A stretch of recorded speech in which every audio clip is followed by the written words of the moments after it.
Bom dia, oitavo ano. Eu espero que todos tenham aí uma excelente semana. Na semana passada nós falamos de aquecimento global. Hoje nós vamos falar de sustentabilidade, tá legal? É assim, a gente está fazendo aulas interdisciplinares, né? Até por conta da nossa apostila já ter chegado ao término, e aí a gente ganha tempo para falar desses assuntos que na minha concepção é extremamente importante. Então, assim, quando a gente fala de sustentabilidade, a primeira coisa que a gente tem que analisar é a história, né? O que, não apenas o que é essa sustentabilidade, mas como surgiu esses termos, né? E qual que é o real objetivo desse termo de sustentabilidade, tá legal? Então, assim, não tem, né, esse texto na apostila, é bom lembrá-los. Tá? Então, assim, quando a gente fala de sustentabilidade, deixa eu arrumar aqui. Quando a gente fala de sustentabilidade, a gente vai, vai fazer uma viagem, né, bacana, e a gente vai analisar lá a primeira reunião que tem entre os países, né, que procuram trazer esse tema tão atual. Então, ela se dá lá na Conferência de Estocolmo, né? A primeira conferência sobre meio ambiente.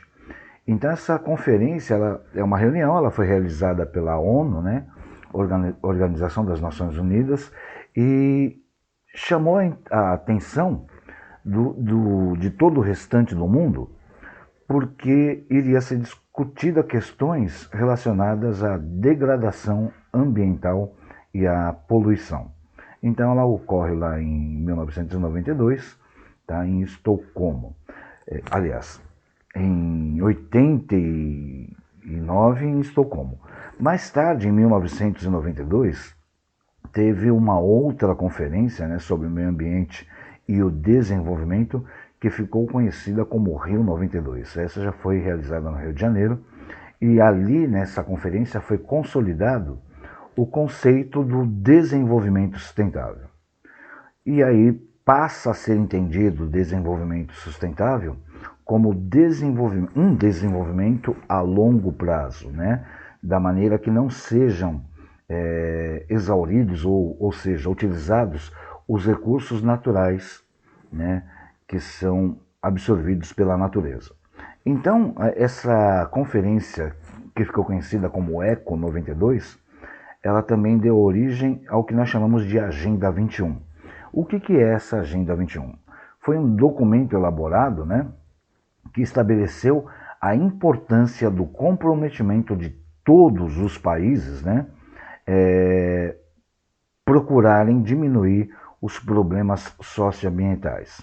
Então, nessa Agenda 21, que nada mais é do que um documento, ela traria ou trouxe reflexões sobre o planejamento participativo em nível global, nacional e local. E a meta dessa Agenda 21 era estimular a criação de uma nova organização econômica civilizatória. Então a gente vai ver o que é essa criação dessa organização econômica civilizatória. A Agenda 21, que ocorreu especificamente no Brasil, ela tem como ações prioritárias os programas de inclusão social. Então, assim, incluindo distribuição de renda, acesso à saúde e educação, e o desenvolvimento sustentável, que inclui a sustentabilidade urbana e rural, preservando aí de uma forma mais incisiva todos os recursos naturais, minerais, éticos e políticos para um total planejamento. Então, a gente acredita que essas ações prioritárias, elas são reforçadas em 2002, né, na Cúpula da Terra sobre o Desenvolvimento Sustentável, que ocorreu lá na África do Sul, em Joanesburgo. Nessa conferência de Joanesburgo foi sugerido uma maior integração entre as dimensões sociais, econômicas e ambiental por meio de políticas públicas, né, que focavam nas questões sociais, em especial nos sistemas de proteção social. A partir daí, né, o termo sustentabilidade ele foi incorporado ao meio empresarial e nos meios de comunicação de massa, que é uma forma de organização da sociedade civil. Quanto à economia, né, a gente pode colocar que dentro da economia utilizam esse termo de sustentabilidade não apenas para entender as causas da insustentabilidade. Isso porque o desenvolvimento dos países continua a ser medido pelo meio do seu crescimento econômico, né? da sua produção, da qualidade da sua produção. E essa qualidade de produção ela se dá por meio da exploração de recursos naturais. Então, é óbvio que em contraste com esse paradigma, né, chamado de sustentabilidade, surgiu uma proposta de desaceleração econômica ou decréscimo econômico, né? Porque associa-se o desenvolvimento econômico com progresso. E o progresso ele vai esbarrar aí na exploração da natureza. Então, ao lado desse debate, outras visões, é claro, né, que se colocavam que se posicionava a favor da sustentabilidade, né, e para isso eles apregoavam o quê? Uma economia solidária, criativa e regenerativa.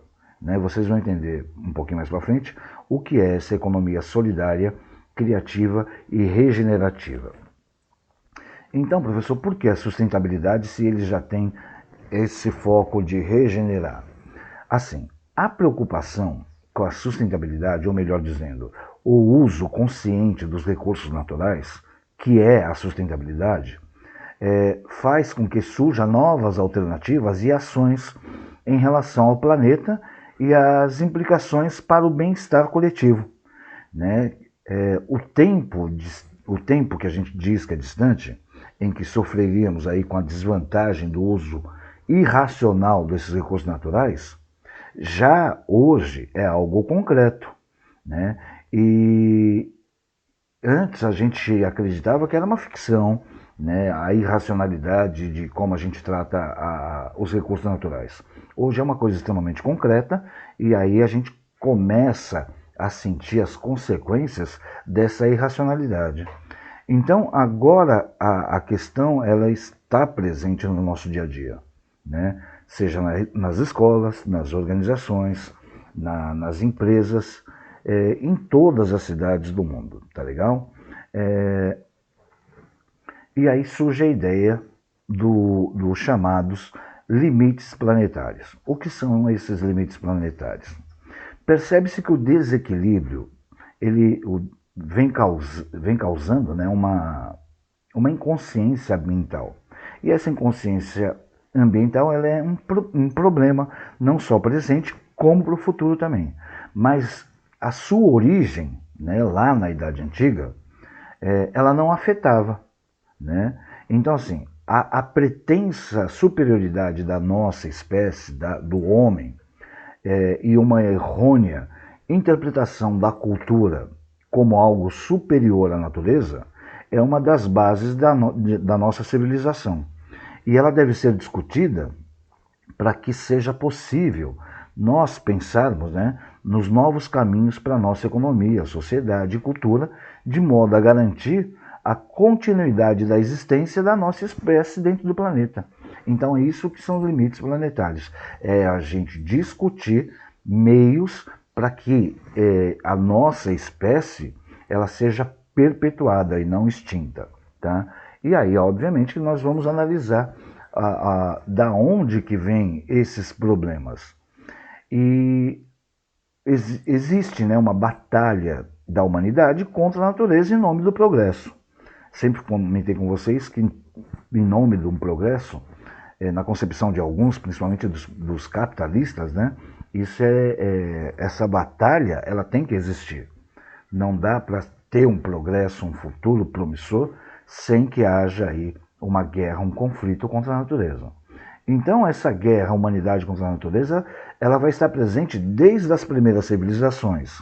Então, como exemplo eu posso citar aí a sociedade europeia, né, que começa isso lá na Mesopotâmia, aproximadamente 4.700 a.C. Então, estudaram, né, que essa narrativa que eu estou trazendo para vocês é um antagonismo, né, que coloca essa vitória da humanidade contra o mundo natural e perpassou toda a história e ainda está na arquitetura das nossas cidades nos tempos atuais. Essa exploração consistente e inconsciente. Tá? Quando eu digo consistente e inconsciente, mais uma vez eu ressalvo, em nome de um futuro promissor, em nome do progresso, sempre vai existir aí essa coisa de tirar, extrair da natureza aquilo que nós achamos que não vai afetá-la, para o nosso bem-estar comum. Mas na realidade começa a trazer transtornos e consequências, né, que nós vimos aí na semana passada, o aquecimento global, as chuvas ácidas, o efeito estufa e uma série de outros problemas que vem causando essa ambição do homem. Então, por conta disso, essas conferências, né, para poder garantir aí um pouco mais diria eu, de bem-estar para a natureza. E, obviamente, que esse bem-estar da natureza vai refletir no bem-estar da sociedade humana. Então, assim, nas décadas de 60 e 70, inicia-se aí grandes reflexões sobre esses danos causados ao meio ambiente. E aí gera os primeiros esforços, né, de uma consciência ecológica. Aos poucos, esse tema ele deixa de ser uma esquisitice de grupos específicos, né, e se torna um desafio global. E aí tem o lançamento de um livro em 62, muito interessante, A Primavera Silenciosa, de uma autora, Raquel Carson. Esse livro se torna um best-seller, né, porque ela discute as questões ambientais e obviamente que isso aí foi um pontapé inicial, ou seja, um marco de alerta sobre o uso indiscriminado de agrotóxicos. Tá? Sustentabilidade de nossas atitudes. Esses são os problemas a serem combatidos e eles estão nas altitudes que eu chamo de empresariais e governamentais. Quanto às nossas escolhas do nosso cotidiano, né? Então a sustentabilidade ele é um conceito relacionado à vida em vários âmbitos, ou seja, é algo sistêmico, né? Que vai englobar aí toda a sociedade.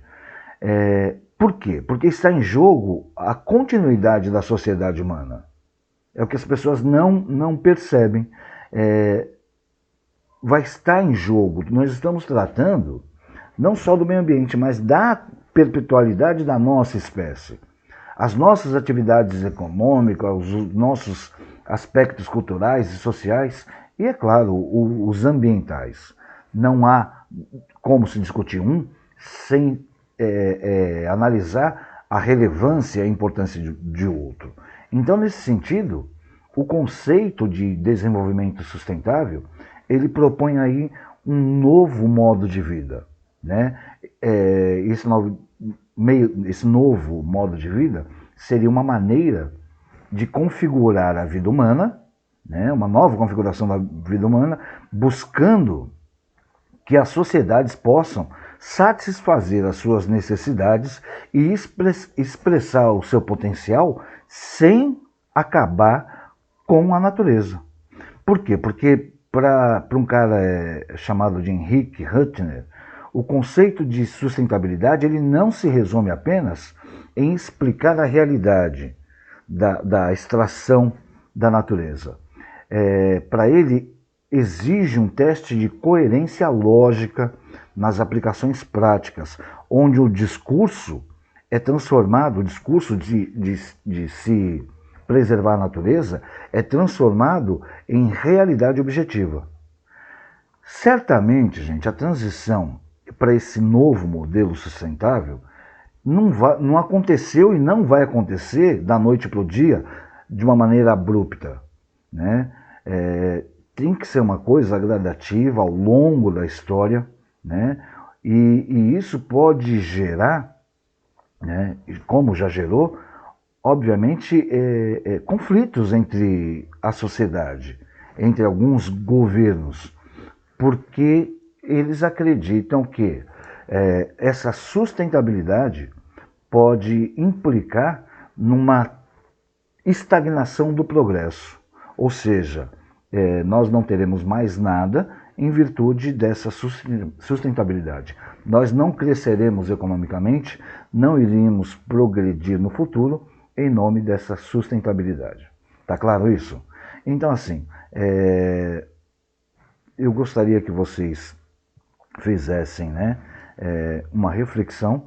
Não precisa falar nada, aquela coisa toda, não vou pedir texto não, mas eu gostaria que vocês fizessem uma reflexão em cima dessa sustentabilidade e aí eu vou apresentar um videozinho para vocês, tá legal? Só para ilustrar a nossa aula e completar, tá bom? A gente se vê no decorrer da semana. Tenham aí uma excelente semana. Já já eu posto o link do outro vídeo.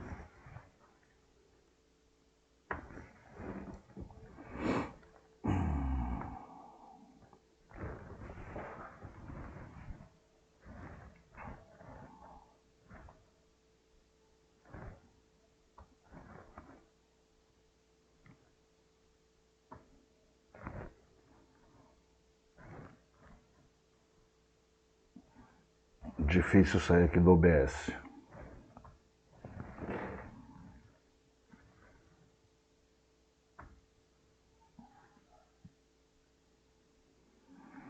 Só um minutinho, que a gente já para aqui para deixar o outro vídeo para vocês.